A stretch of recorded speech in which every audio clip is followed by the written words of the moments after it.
लोग इतिहास के सबसे पागल हथियार निर्माता हैं। पोसेडॉन के पौराणिक ठंडे लोहे का इस्तेमाल करते हुए उन्होंने अटलांटिस के राजा के लिए एक ट्राइडेंट बनाया। यह कोई साधारण हथियार नहीं है, इसमें दिव्य शक्ति है जो पूरे महासागर को हिला सकती है।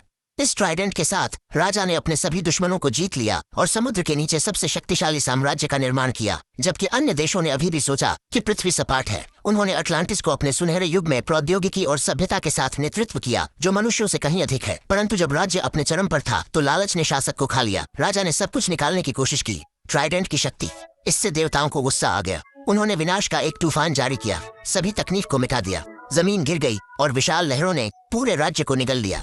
एक पल में अटलांटा गहरे समुद्र में डूब गया, लेकिन ट्राइडेंट की शक्ति ने लोगों की रक्षा की। वे विलुप्त नहीं हुए, बल्कि वे अंधेरे में विकसित हुए। कुछ मनुष्य के चेहरे और मछली के शरीर के साथ एक महान जाति बन गए, अन्य राक्षसों में बदल गए, हमेशा के लिए समुद्र की रसातल में फंस गए। दोषी महसूस करते हुए राजा ने निर्वासन चुना और अकेले गायब हो गया। बीमारी और चुप्पी।